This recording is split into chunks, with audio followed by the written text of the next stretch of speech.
este momento lo tenemos en comunicación telefónica al doctor Ernesto O'Connor, quien es el economista de CRA. Ernesto, ¿qué tal? Muy buen día. ¿Cómo estás vos? ¿Cómo andás? Hola José, buen día. ¿Cómo estás? Muy bien, gracias. No, por favor, gracias a vos por tu tiempo. Gracias por estos minutos. Ernesto, ¿qué evaluación hacen o qué evaluación haces vos de estos 30 días de gestión del presidente Milei? Bueno, sí, la verdad que son 30 días muy intensos, con muchas medidas o propuestas de medidas, porque obviamente no están todas vigentes.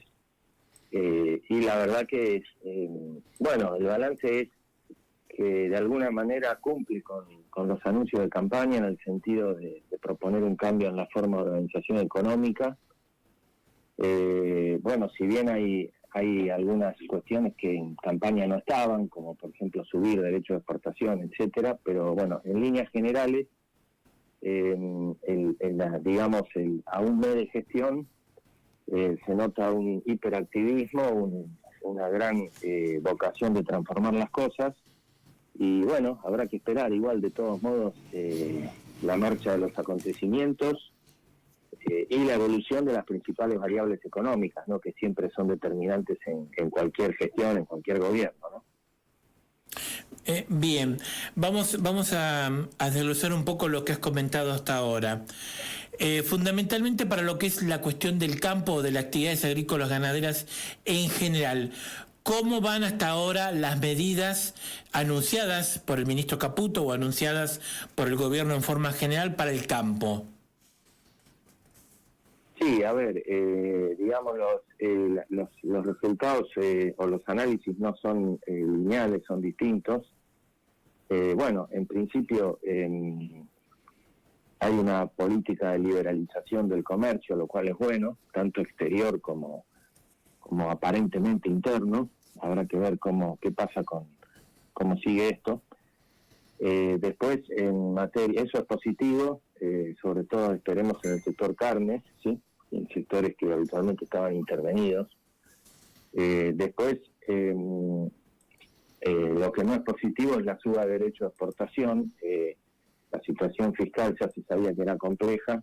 El gobierno arguye que es más compleja de lo que pensaba y bueno, ha aumentado 2 impuestos de manera generalizada que no son coparticipables, que quedan todos en caja del Tesoro Nacional, que son la generalización del impuesto país a una tasa muy alta, 17,5%, para las importaciones, cualquier importación, y la generalización de derecho de exportación al 15% para todos los productos que se exporten, servicios, industria, agro, etcétera, con excepción del complejo soja 33 y con excepción de un lote de unas 15 economías regionales que se las han anulado y un par que han quedado en 8, vinos y aceite de limón. Así que ahí el panorama es bastante más complejo, porque bueno, las economías regionales que pasaron de 5 o de 0% a 15%, están le cambia todos los números, digamos. Y después hay otro tema que es el efecto del impuesto país, ¿no? Se encarecen mucho las importaciones y, por ejemplo, fertilizantes, herbicidas, todos fitosanitarios importados se encarecen a un precio mayor. Y entonces, cuando uno mira los insumos, la corrección de precios relativos necesaria, ¿no?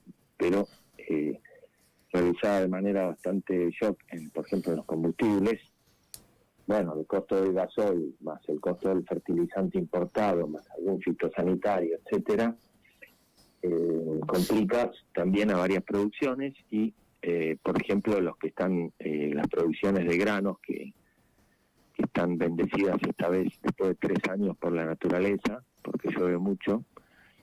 Sí, va a haber cosecha récord de maíz, por ejemplo, como dijo la Bolsa de Comercio de Rosario ayer o anteayer, pero claro, las producciones que estén a mucha distancia del puerto de Rosario, el flete encarece mucho. Así que, bueno, en un escenario así de emergencia, hay muchos bemoles, entendemos que es difícil administrar la herencia recibida, que es bastante compleja, pero bueno, sí, hay actividades que van a tener que afinar el lápiz. Bien. Ernesto, con respecto al dato de la inflación, el gobierno ha salido a decir que es un dato, digamos, alentador porque es menos de lo que esperaban. Bueno, sí, eso es como decir, voy a jugar contra el Real Madrid y si pierdo 6-0 es un buen resultado y después perdí 3-0 y vuelvo contento. O sea, más o menos lo mismo. La realidad es que es el número más alto desde antes de la convertibilidad para acá y que promete seguir siendo sostenido. O sea, no mayor que ese, no sabemos si va a ser mayor que 25% mensual, pero viene toda una serie escalonada de suba de tarifas, de servicio público, de transporte. Después están liberalizados los precios de los bienes flexibles, o sea, los transables.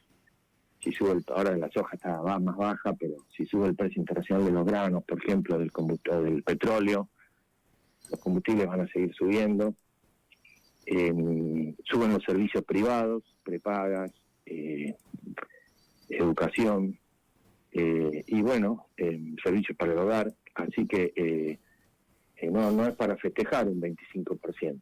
Es un número que, bueno, refleja un proceso de corrección de precios relativos que está en marcha, pero que, bueno, habrá que ver también qué pasa con las paritarias, ¿no? Porque habrá que ver cuál es el impacto final de esta inflación, ¿no? Sobre todo sobre el poder de compra de la población. Bien. Ernesto, para ir finalizando la entrevista, vos decís entonces que más allá de que por ahí hay algunas cuestiones que todavía el gobierno falta por definir, está, digamos, en el camino hacia el túnel, digamos. Bueno, eso hay que esperar, digamos, el rumbo es correcto, pero hay que esperar un poco qué sale del DNU 70 y qué sale de la ley ómnibus del Congreso.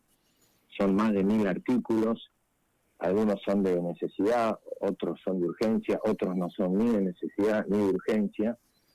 Y bueno, es difícil decidir el destino de un país para el Congreso en extraordinarias de un mes, ¿no?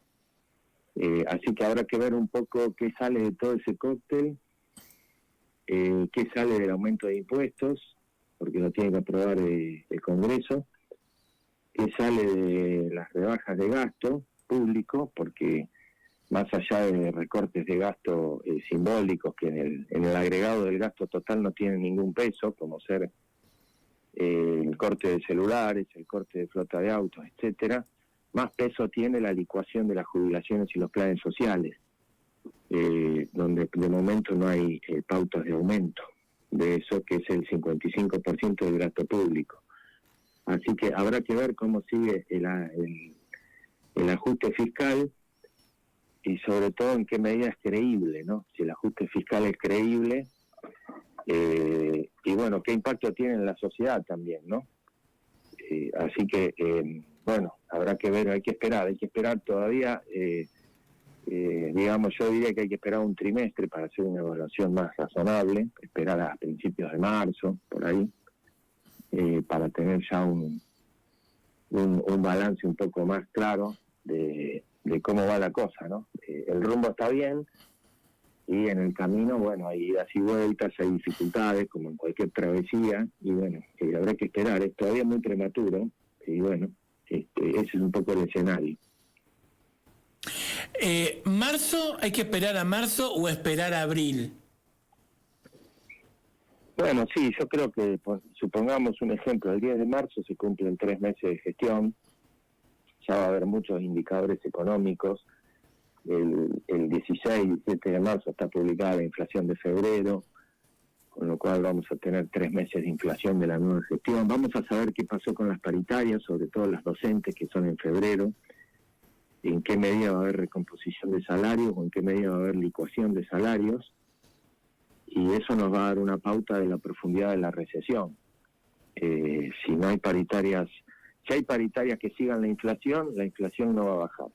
Y si hay paritarias muy lejanas a la inflación, la recesión va a ser muy grande y entonces, bueno, todo eso se va a ver recién en marzo, abril, un poco tener más perspectiva para ver cómo se acomodan los melones a medida que el camión va arrancando, ¿no? Por ahora es todo muy prematuro y bueno, hay que ver cómo se define todo, aparte cómo se define todo, los cambios en el Congreso y en la justicia, ¿no? O sea, hay muchas instancias que llevan tiempo, esto no es automático. Bien, hay que esperar entonces. Y bueno, sí, hay que esperar, digamos. Algunos están a favor, otros en contra, como siempre pasa en esto. Los argentinos somos muy viscerales, muy así apasionados. Y bueno, después hay que esperar 3, 4 meses cómo marcha la economía y bueno, hay que ver. Ahí todo muy prematuro, pero con muchos desafíos y muchas complicaciones de momento, ¿no? Sí. Para finalizar la entrevista, ¿no? Y es por ahí a lo mejor una de las preguntas que uno se hace, ¿no? Todas estas medidas, ¿no?, que tomó el gobierno, que fueron medidas rápidas, digamos, profundas, de shock, si se quieren. ¿Se tenían que tomar de esa manera o se podían haber tomado un poco en forma más gradual, digamos, o más a favor de la gente? Y bueno, eso depende de la decisión que tome el presidente, digamos, de cómo quiere hacer la estrategia política. Está claro que en los más de 1000 artículos del decreto de DNU 70 y de la ley Ómnibus, la mayoría no son ni de necesidad ni de urgencia. Acá lo necesario y urgente es acabar con la inflación, y bueno, eso es un trabajo arduo. Por ahora no hay un plan antiinflacionario integral, hay una ancla fiscal prometida, que hay que ver si alcanza. Y bueno, eso decide cada gobierno, cada presidente, si hace un gobierno de coalición, si hace un gobierno que no tenga tantas coaliciones. Bueno, veremos. Por eso yo creo que en marzo, abril, hay que ver qué pasa en las instancias republicanas, en los otros dos poderes, cómo evolucionan ante estas propuestas de gobernar de esta manera, digamos, de shock, con tantas medidas rápidas en enero, digamos. Así que me parece que hay que esperar, sobre todo la evolución de los resortes institucionales, la justicia y el Congreso.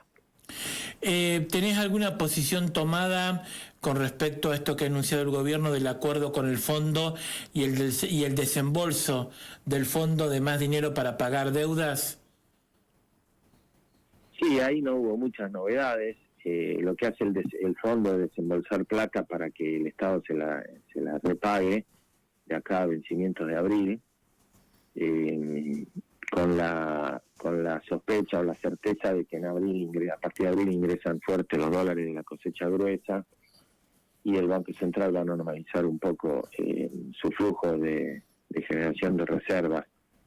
Después hay una meta de acumulación de reservas, que es la meta principal, que es de 10.000 millones de dólares, que bueno, si uno no cuenta las reservas negativas que recibió el Banco Central y cuenta un superávit comercial que va a ser de 15.000 millones de dólares, factible, digamos, y después hay una meta de déficit primario de superávit de 2 puntos del PIB, que para mí es muy difícil de alcanzar, es muy optimista, porque no depende del gobierno, depende de lo que haga el Congreso y en parte de lo que haga la justicia. Así que el acuerdo con el fondo simplemente es patear el tema hasta abril, mayo, y ahí se renegociará de alguna manera. Todo se va postergando al segundo semestre, el segundo trimestre. El segundo trimestre va a ser decisivo en términos de variables económicas. ¿A qué te referís cuando hablas de reservas negativas del central? El gobierno asumió con reservas negativas por 11.000 millones de dólares. Y ahora en lo que va de su gestión, el central recuperó 3.700 millones, pero casi sin otorgar importaciones. Entonces, bueno, son todos los desajustes que dejó la gestión anterior, que bueno, por eso falta para recomponer la reserva del Banco Central todavía un buen trecho de temporal, sí. Nuevamente, como siempre, muchísimas gracias por tu tiempo y en otro momento volveremos a hablar. Bueno, José, gracias por el llamado y bueno, que tenga buen fin de semana. Gracias. Muchas gracias. Nos vemos. Gracias. Chau, chau. Chao, hasta luego. Gracias. Buen fin de semana. Bueno.